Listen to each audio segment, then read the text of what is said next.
Okay, salamat din, baptisman, no? Sabi sa mga taong, the Lord is my shepherd. Siya ang atot na manugbantay. Okay, so sa sinikation, mga padayon kita sa pagpamanandong sa atong tema sa siling nga bulan, living in constant dependence on God. Sa naligad na Domingo, ang atong una nga punto sa kasiling, dependence in distress. Kaya si James nagtugdog sa aton, hindi ko may aras kita mga sufferings, mga buglayan, mga hardships. Ang isa ka tumulo, ang iyang response mo ang pagpangamuyot. And ang prayer is a language of the heart, no?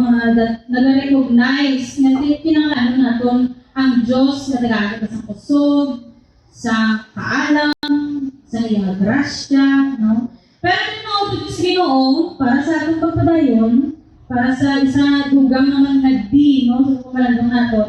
Si James does not stop with time of distress. Kaya kabuhi, hindi nang iman puro tanang kasubok. Subok mga kabuhi, puro tanang kasubok. Hindi. Namin jamay kalipay. Namin jamay kalipay. So, the Christian life is not made up only of valleys. Kundi nga ang Diyos also naghahatag man sa seasons of joy. Tanong ko pati ko may joy sa kaya surat eh. Joy. May joy ka? Okay. So joy, encouragement, ano pa?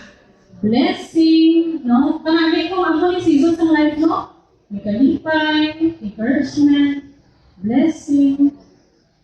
If someone should drive us to prayer, kaya ano naman yung imuunta, kung makaangkon ta, or kung ano pa sa amo din season sa atong kabuhi. Ano naman yung dapat ang response natin, kaya atong kabuhi, hindi ka nakadepende sa atin, kundi nakadepende sa Ginoo. Sige, may history lang sa inyo. In the early 1600s, may isang farmer,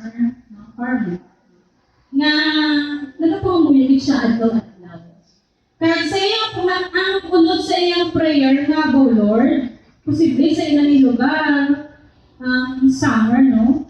Kaya ang iyang pangamuyog, O Lord, ang hapon nga talangan, nagdidetect na ang buta sa kainiton. Kaya Ginoo, palihog ka ay kami ulan ay, nga may patubig kami sa amon ng mga crops. And then the neighbor, nag-admire din sa iyang strong na faith. Kaya kita ng iyang neighbor nga po, grabe man si Choy, ano ba, grabe man iyang pagpamuyo at daw para tagalan.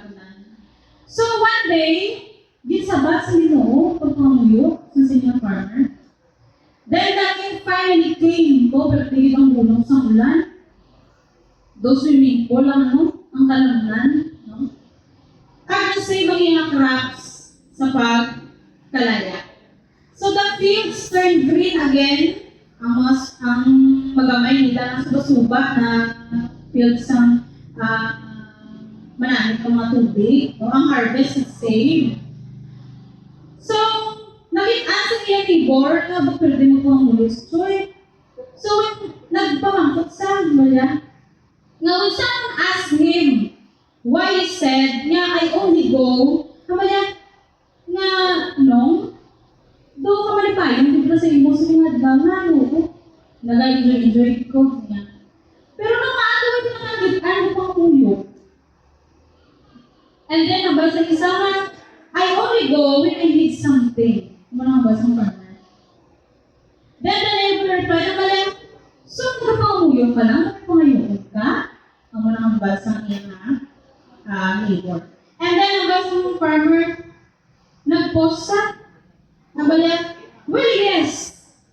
Now, when things are good, busy ko yan sa pag-enjoy sa ako na kabuhi. Mga utod ko sa Ginoo, when is the last time na nakamuyo kita, pag-arat kita sa kalipay?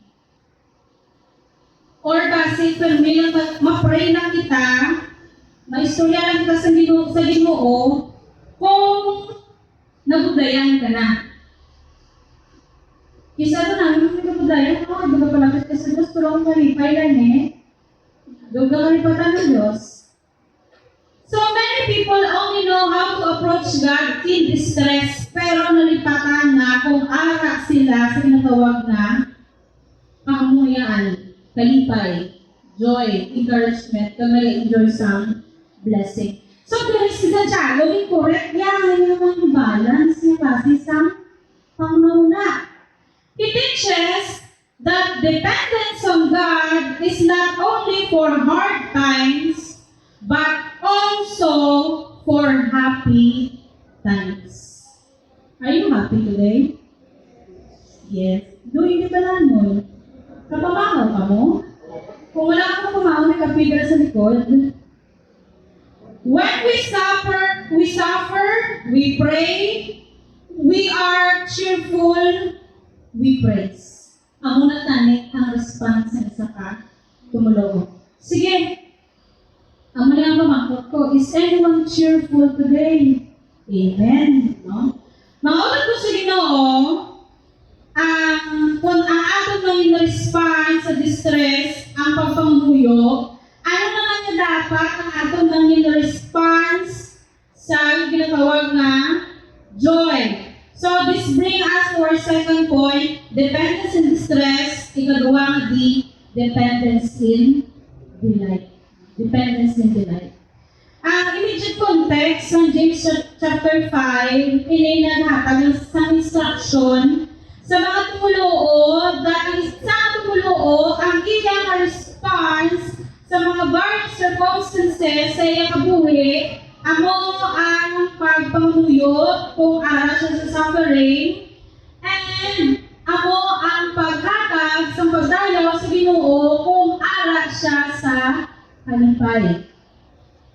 And many of the recipients of the letter sa sining na sinulatan, ano na ilan na mga tubak, yung problema, nag-face sila sa natawag na persecution, economic injustice, and difficult circumstances. Idugan mo lang yun, no? Ano ni siya ng mga persecution?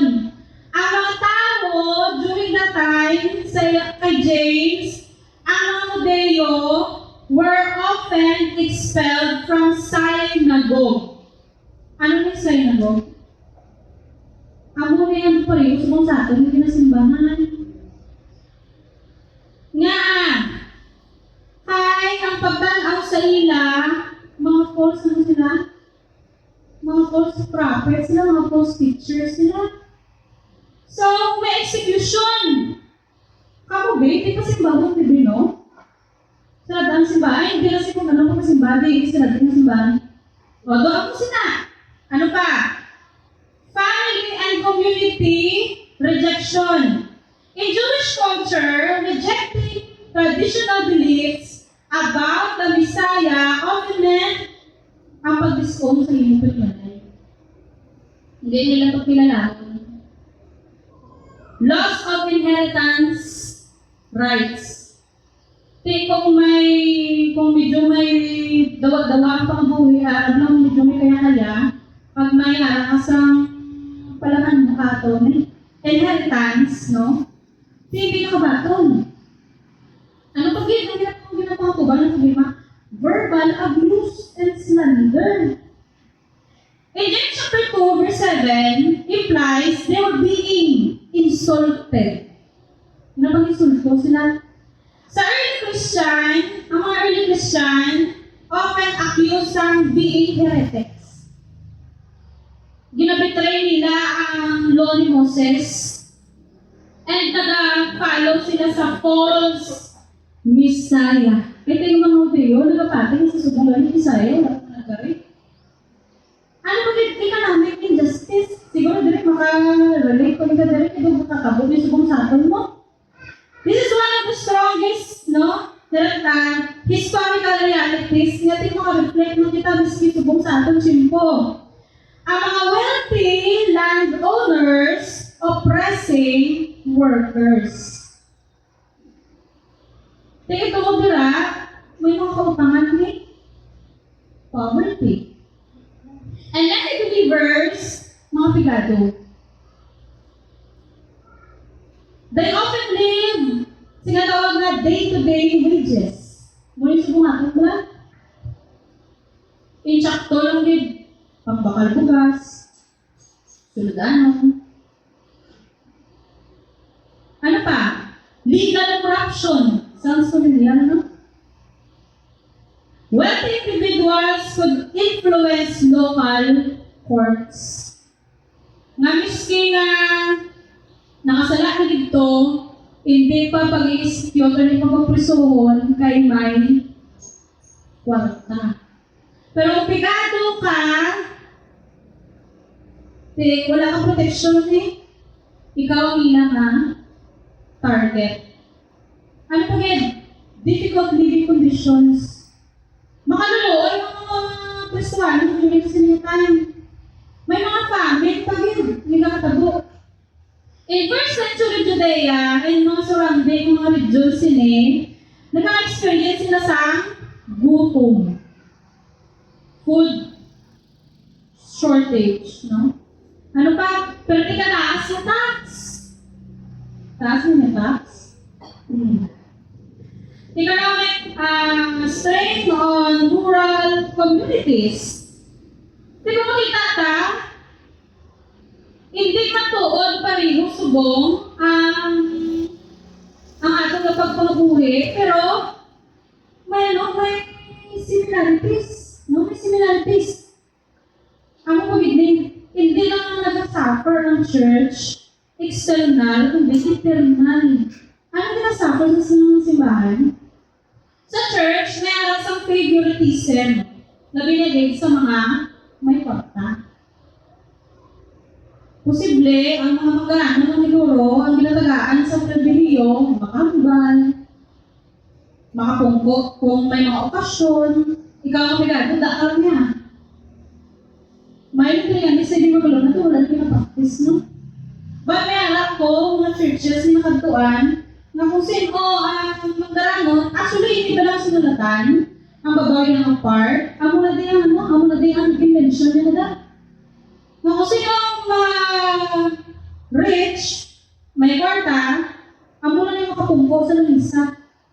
Conflicts and quarrels, sundan na to, chapter 2, hasta sa chapter 4, following verses, ano pa ged? Pride and worldly ambition, mga selfish na mga klase sa mga ambisyon, nakapokus lang sa iyang kabalingon, mga suffering believers, natin kinahanglan sa pagpangamuyok kapag atipan. So, ano na in chapter 5, no? Amo na ang bali, Jeff, may ari ko na sa inyo na gantos, magpangamuyok siya. So, these were believers living under pressure. Pero di ko bigay sa sitwasyon nila.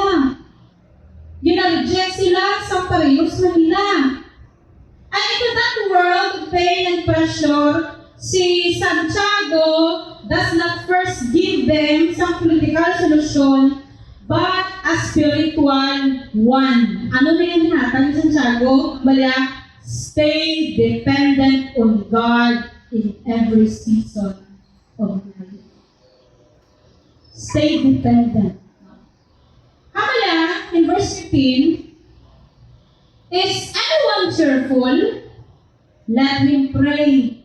Tingko sa naligan ng Domingo, pag-antos, sumuwi sa ang nakalipay, pero hihong kong ganay, ito sa magara sa inyong mga bangko.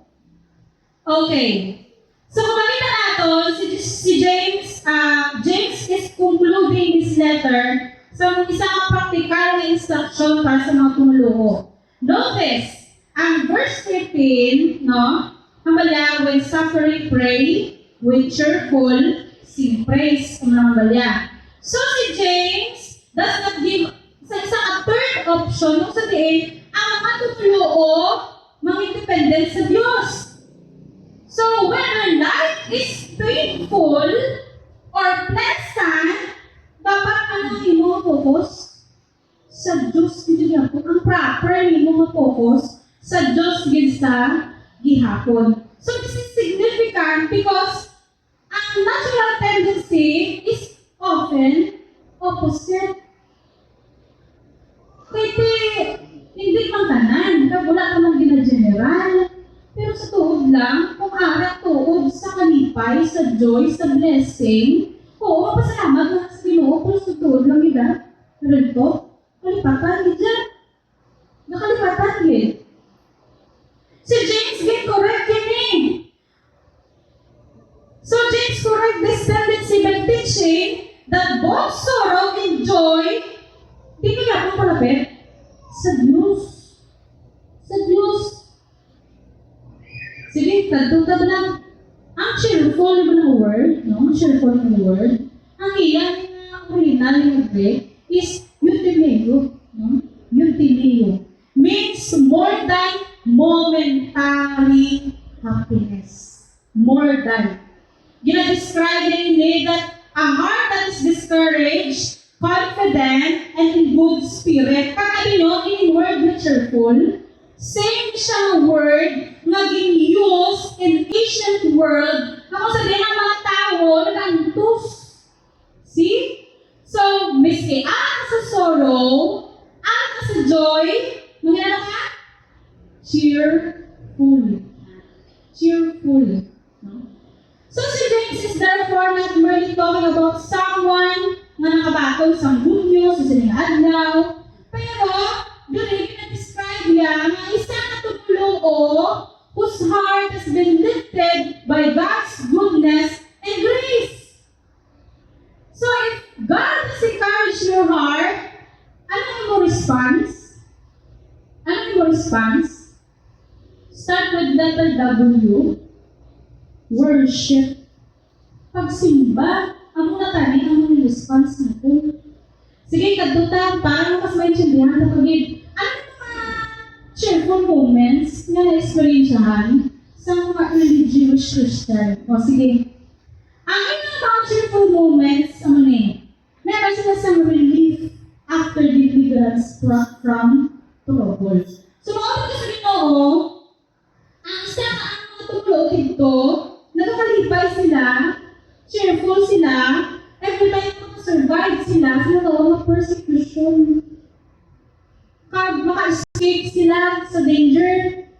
Sa pagin, kung may ano sa ila, ngabi, nakasuhan ka or what that, no? Ang court case goes in their favor despite injustice. Kabudlay, no? Kapatupaturan ka, tapos lang din yung sala. Okay, they are protected from harm or accusation. Ang mga cheerful moments nila. In a world of oppression, even survival itself, para sa mga early Jewish Christian, it felt like joy. Kamuya, ano mga cheerful moments nila? Oh. Example a poor Christian laborer, no? Ginano siya, gin-accuse siya, no? But God providentially clears his name, and that moment of relief, amo nang ila cheerful moment. Dito sa ano bala? Sa ano bala? Kaya wala kang ibang sa lako. Pero balik, sa mataas ang ilang legal courts, may salakap. Ano pa? Mga ginsabat ng mga pagpangamuyo. Mangutod ko sa Ginoo, kaya sabat ng mga pagpangamuyo sa inyo yung kasimana. Yes. Early Christian live very dependent lives. Ang provision sa pagkaon, kaya tuwag na may gutom, ang daily survival needs nila, nanimunan, amo na ang mga cheerful moment na gina-enjoy sa mga early Jewish Christian. Kamu nag-enjoy kung kamu may kalanaw mo sa inyong mga laptop kalanan? Amen. Or kasi nagasubo lang ba tayo, no? Dahil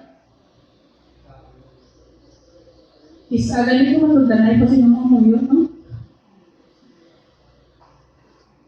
May na-istorya ko ba lang, no? Hindi ko matawagan ng pangalan.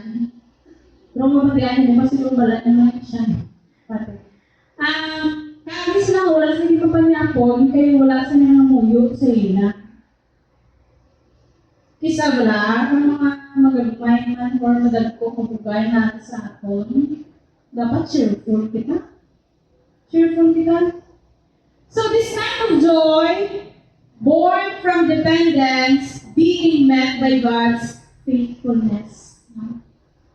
In seasons of provision and stability, para sa mga tao, ang pag-live, no, sa sila nga under economic pressure, may alam sila sa maayo, napatubas, sila rin nakapaani, wala pa, stable job, wala ginakurap ang imong sweldo, ginahatag sa tsakto, hindi tamaan na lang ang kalpas, cheerful na, wala ka nalipay. Ang mga utang na mapangbayaran, cheerful na. Wala ka nalipay kung hindi mo mabayad ng utang.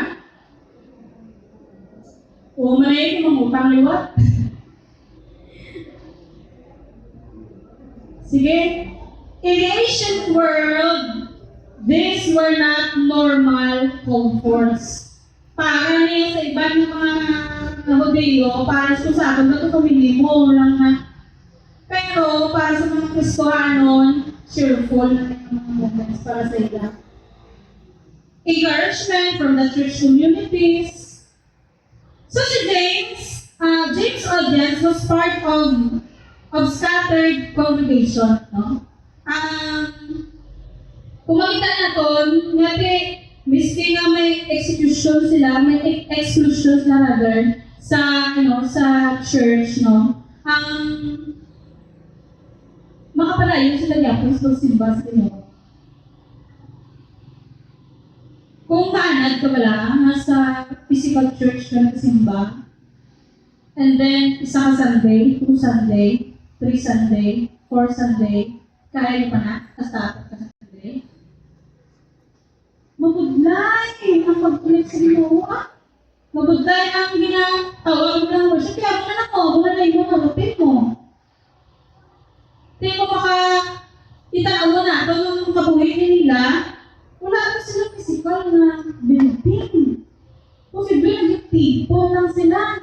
Scattered mo. Ako nang badre. Hearing the word preached with hope. Kung sa atin pa ba lang, Bible study lang sila sa isang balay. Receiving support from the fellow believers. Nagkakalipay mo kung ang inyo pareho sa Kristohano, nagkasuporta sa inyo. Namilaan mo ang pareho sa Kristohano, na ang inyong suportahan? O ano pa lang napang-away sa inyo? Reconciliation within the church. In a divided and pressured society, Christian fellowship itself brought joy. Dalam congregation, maging natin, kakalipay ang ito. Amen. Ang mga early Jewish na, maging sila, ang fellowship nila, naghahatag sa ila sa joy. Or bakit burden, hindi nagkinudan na ito rin. Spiritual joy. This is the deepest level James assume. Ang assurance sa ilang kaluwasan, ang pagpatawad sa sala, may paglaong kay Kristo, may kalinong sa pihak ng may mga trials, and even when nag-suffer, may absence sa mga suffering, ang mga tumuloo could still experience inner spiritual cheerfulness, hindi na rin sa grasya sa Diyos. Nakadepende lang sila sa ilang kabalikon? Hindi. Dependent sila sa Ginoo. O sige, pagtutuli. Namin ang langit na magdayo sa Ginoo kung arat pa sa joy mo. Hindi pwede man na i-enjoy na tayo ng diretsyo. Why praise instead of simply enjoying the blessing? Maakin ang nanagin. Na naman na yung sila, binatag yung nagin. Balik sa yung pag-ibig. Yung recognize pag-ibig. O sige, James could have said, enjoy it. Pwede man. Celebrate it. Be thankful. Instead, he specifically commands praise. Ano sa iyong buwang praise? Pagdayo. Daan mo sa iyong worship.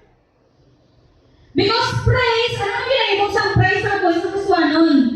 Ang praise, amo niya ang nag-direct sa atong pagipusoon. Nga kung sa diin, ang joy na ang punta tungod sa Diyos. Do you think maangkol mo na? Imo-imo lang? Hindi mo na maangkol na. Kisa ang mga imo ng mga theater choices, habi na nila, ipay ka na. Pero din ang joy. Ang joy yan, ikaya sa Diyos. One of the greatest spiritual dangers, take note of this. One of the greatest spiritual dangers is not suffering. Ano? Prosperity. Amo na ganyan ang bata ni Jesus. Kamu, mga magarahan ko, amo na ang bata ni Jesus. Previous verses. Suffering often reminds us of our need for God. Kung isa mo, harap ka kayo sa kasubog yan, nasubuhan ko, Lord, comfort mo ko ay. Di mo alam sa kalipay, mga ipang-comfort. Prosperity can deceive us into thinking na hindi ka sa kinahanglan. Amo na ang danger sa prosperity. Hindi na lang din yung mga yung ay prosperity sa Diyos sa tukutuhe. Hindi. Ano yun nga to? Siguraduhan din yan.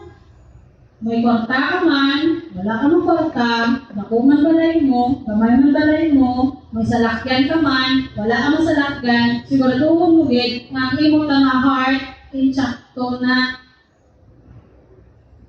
When Israel prospered, they often forgot God.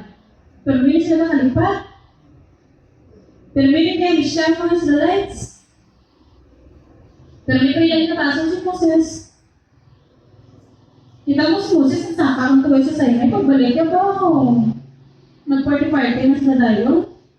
May mga idols na sila dayon. When they suffered, nagano sila? Nagaliligihon. Pero kung ama sila gamit sa kalipay, wala na ang Diyos. Nag-turn sila sa idols. Si James na gano'n naghatag sa mga warning, sa mga tumulong na palihog, hindi pagliwata ang ginimo sa mga Israelino sa una. Hindi man i-direct, hindi tayo ng audience story, pero kita lang ang pagla.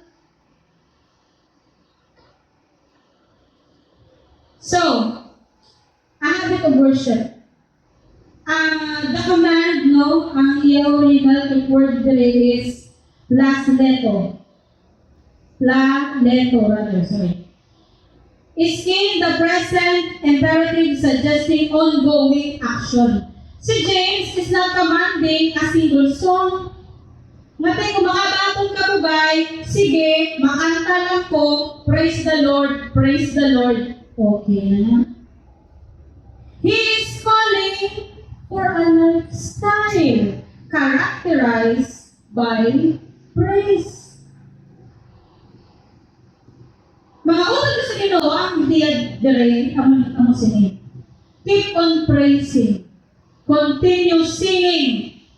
Kag ang pagsimba, himuon tani nga regular nga response sa kaayo sang Dios sa aton.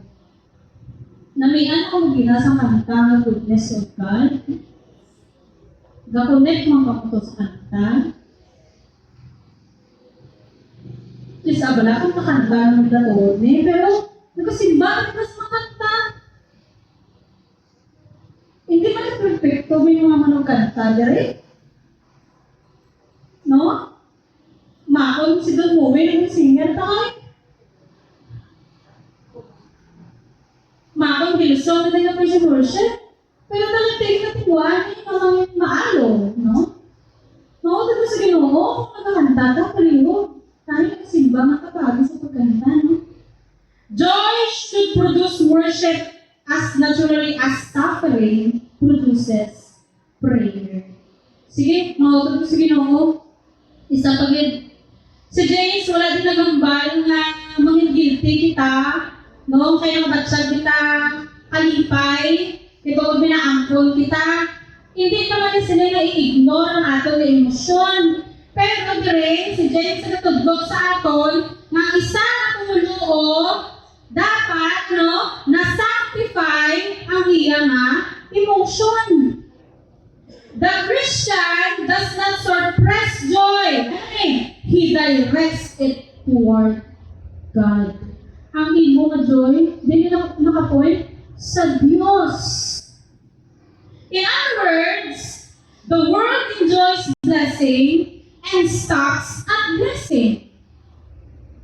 The believer enjoys blessing, and moves beyond them to worship the blesser. Ako may kinalain sa Kristo, hanon. Joy becomes a means of communion with God. Ako niyo, kalipay yung hinahakal sa Diyos sa ato, hindi communion sa Ginoo. Communion ka rin.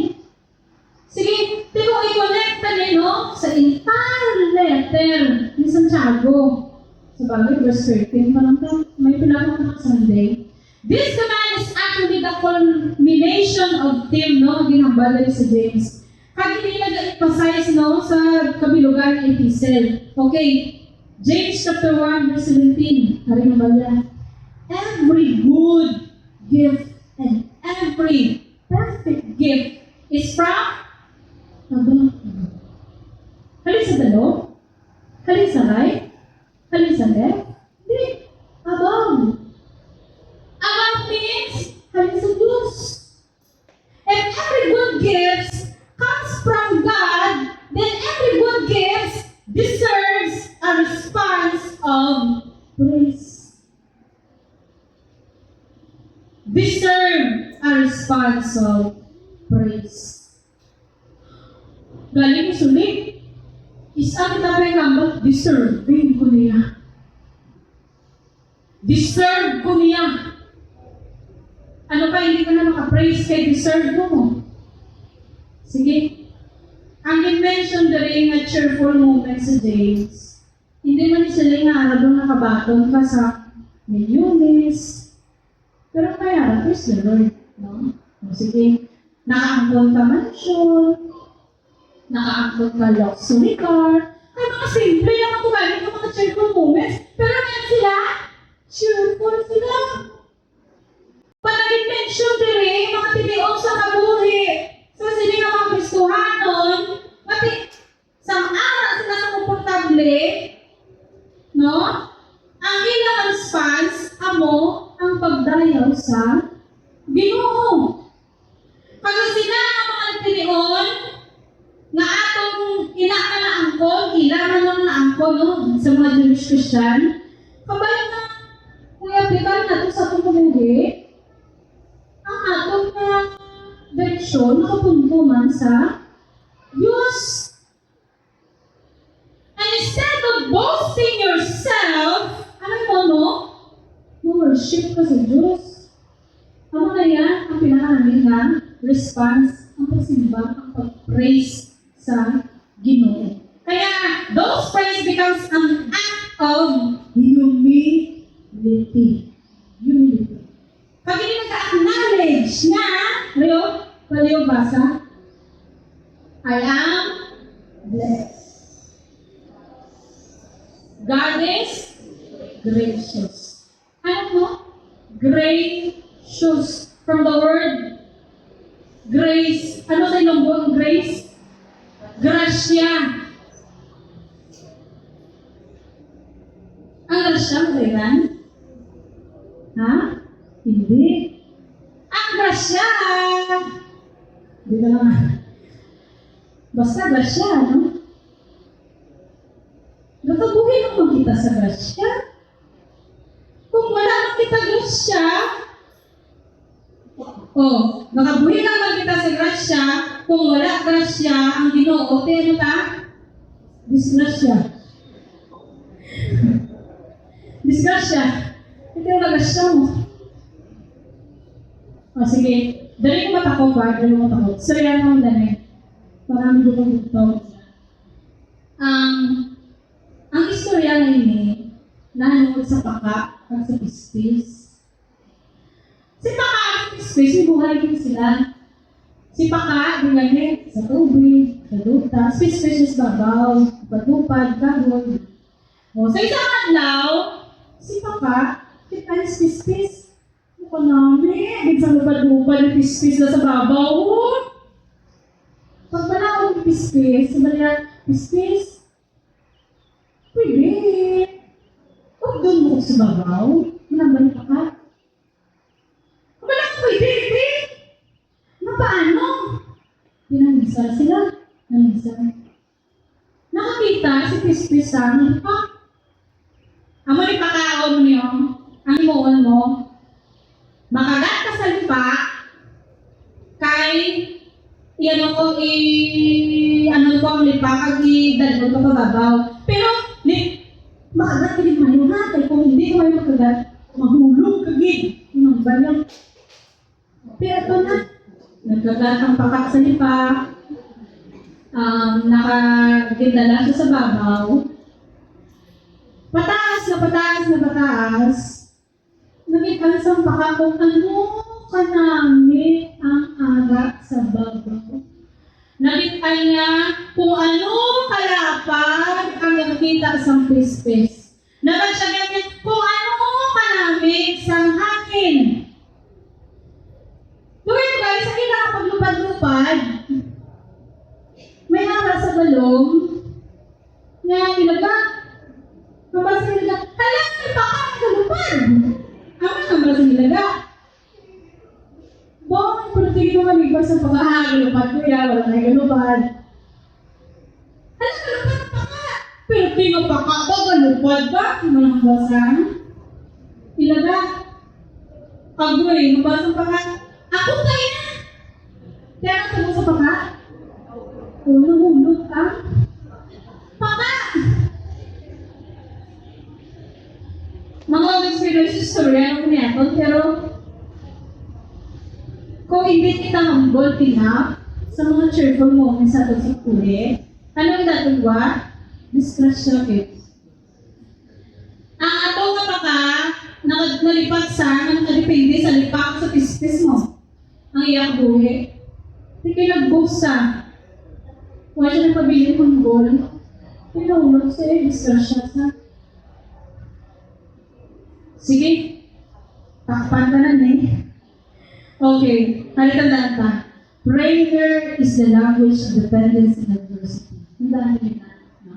And praise is the language of dependence in prosperity. So, ano yung isamang bilit ko sa inyo? Please, a believer who truly understands God's providence will kneel in prayer with burden and rise in praise with blessing.